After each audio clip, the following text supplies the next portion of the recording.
तो बच्चों के हवाले से एक बहुत ही कंसर्न है जो कि अक्सर औक़ात हम इसको देखते हैं और अपने आस-पास में इर्द-गिर्द सोसाइटी के अंदर हम इसको रियलाइज़ भी करते हैं। वो ये है कि अक्सर बच्चे अपने आप को सेल्फ रियलाइज़ सही तौर से नहीं कर पाते हैं। जैसे जो ट्रेंड सोसाइटी में चलता है, जो ट्रेंड स्कूल के अंदर चलता है या जो स्टाइल या जो पैटर्न उनके फैमिली कल्चर के अंदर या फैमिली सर्कल के अंदर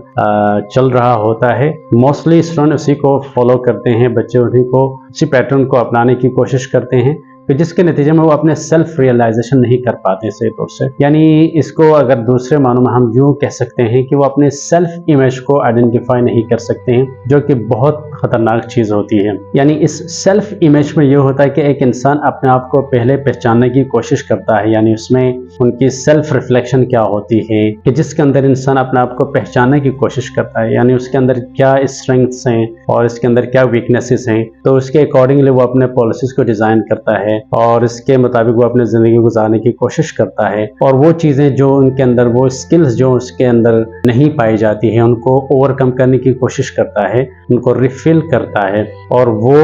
वीकनेसेस जो एक बच्चे में पाई जाती है वो उनको दूर करने की कोशिश करता है। लेकिन हमारा जो सोशो इकोनॉमिक कल्चर है या जो हमारा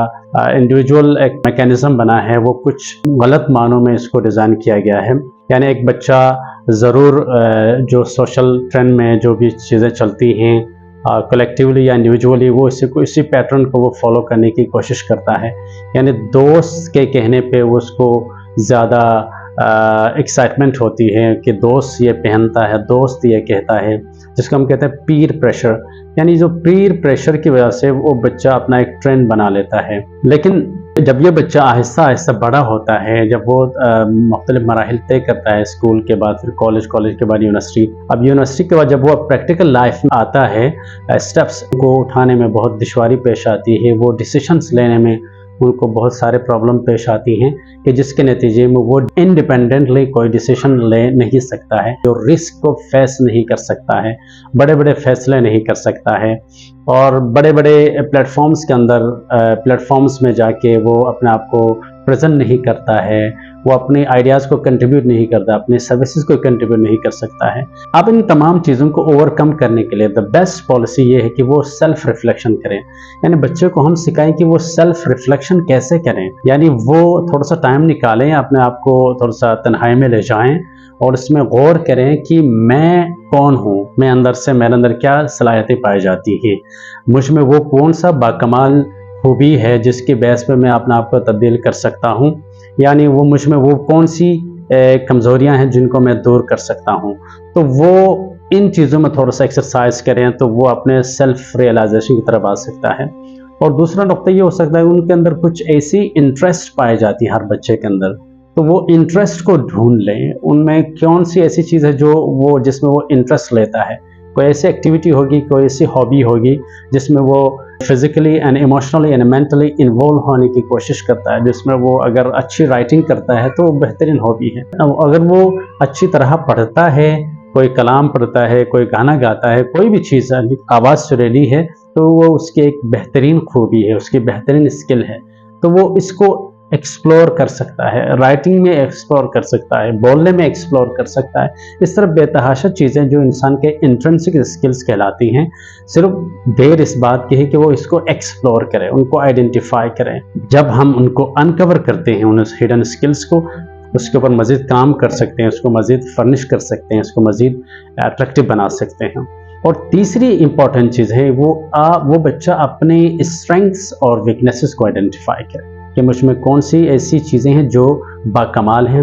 और कौन सी ऐसी चीज़ें हैं जो मुझ में नहीं पाई जाती हैं, जिनकी कमी है, तो उनको आइडेंटिफाई करें। तो इसके नतीजे में फिर वो एक ख़ास नतीजे तक पहुंच सकता है, वो अपने आप को एक्सेल कर सकते हैं, वो अपने को फर्दर एक्सप्लोर कर सकता है। और चौथी चीज़, यानी वो अपने वैल्यूज़ को क्लेरिफाई करें, यानी वो वैल्यूज़ जो इंसान के अंदर पाए जाते हैं, जो बच्चे के अंदर पाई जाती हैं, उन वैल्यूज़ को पहले आइडेंटिफाई करें और इनके ऊपर काम करें, उनको रियलाइज़ करें। सोसाइटी के अंदर अपने आसपास में बड़ों से मिलते हैं तो भी वो उन वैल्यूज़ को फोकस करें, जब छोटों से मिलते हैं तो भी वो उन वैल्यूज़ को फोकस करें, ताकि उनका जो नुक्ते नज़र वो वैल्यूज़ होना चाहिए जिसकी तलाश में वो निकल रहा होता है। और चौथी इम्पोर्टेंट चीज़ जो हमें बच्चों को बताने की ज़रूरत है अपने क्लासेस के अंदर और अपने घर के अंदर, वो ये कि वो अपने वैल्यूज़ को सेट करें। वैल्यूज़ को कैसे सेट करते हैं उनको समझाने की ज़रूरत है, उनको सिखाने की ज़रूरत है। तो इसका फ़ायदा ये होगा कि वो जब भी किसी ज़िंदगी के मरहले में किसी भी स्टेज पे आके जब वो मैच्योरिटी लेवल में आता है, तो वो अपने डिसीशंस को बिल्कुल अंडरलाइन करेगा, वो अपने डिसीशंस को क्लेरिफाई कर सकता है। अगर किसी के वैल्यूज़ गलत सेट हों तो उनके डिसीशंस भी यकीनन गलत होती हैं। अगर हम अपने वैल्यूज़ को, कोर वैल्यू जो अपने ज़िंदगी में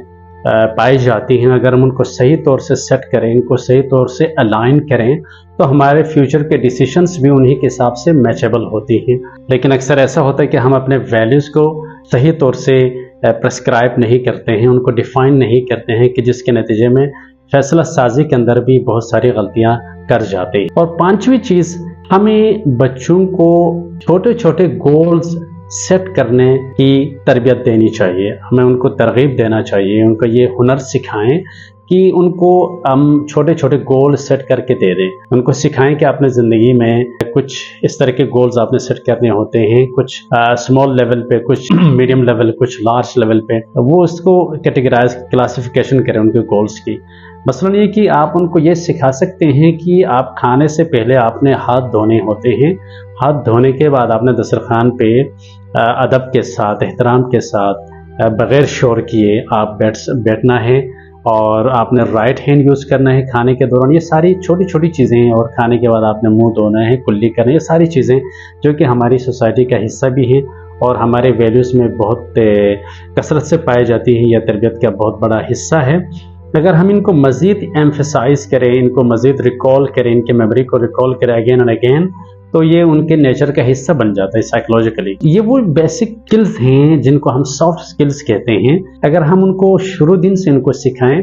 तो उनके लिए एक छोटा सा गोल है, ये बच्चे के लिए एक छोटा सा अचीवमेंट है। वो ये चीज़ें करके आपको बताते हैं, दिखाते हैं, उनको आप अप्रिशिएट करें, उनको एक छोटा सा रिवार्ड भी दे दें। जब ये कल्चर उनके यहाँ पाया जाता है, जब ये उसकी आदत बन जाती है बच्चे की अपने ज़िंदगी में इस तरह छोटी छोटी चीज़ें करने पे खुशी का मुजाहरा करने की, यकीनन उसको करना भी चाहिए, हमें उनको अप्रिशिएट भी करना चाहिए। जब ये आदत थोड़ी सी बढ़ जाती है तो वो बड़े बड़े गोल्स को ईजिली अचीव कर सकता है। Sixth and last point is like, जो भी ज़िंदगी में चैलेंजेस आते हैं हमें उनको ये समझाना है, जो भी चैलेंजेस आप ज़िंदगी में सामना करेंगे, जो आप कैरियर के अंदर जो चैलेंजेस आपको दरपेश होंगे, जो मसाइल दरपेश होंगी, वो आपके कैरियर का हिस्सा है, वो आपकी ज़िंदगी का हिस्सा है। इसे आपने ऑन करना है। आप किसी को ब्लेम नहीं करना है कि इसकी वजह से, इस वक्त की वजह से, इस ज़माने की वजह से, इस शख्स की वजह से, पॉलिटिकल पोलराइजेशन की वजह से ये सिचुएशन हमें सामना करनी पड़ी। यकीनन कुछ चीज़ें होती जो आपकी बच्चे के दस्तरस से बाहर होती है इंसान की, लेकिन वो चीज़ें जो हमारे दस्तरस में है, जो हमारे लिमिटेशंस के अंदर पाई जाती हैं, जो हमारे अथॉरिटी में है,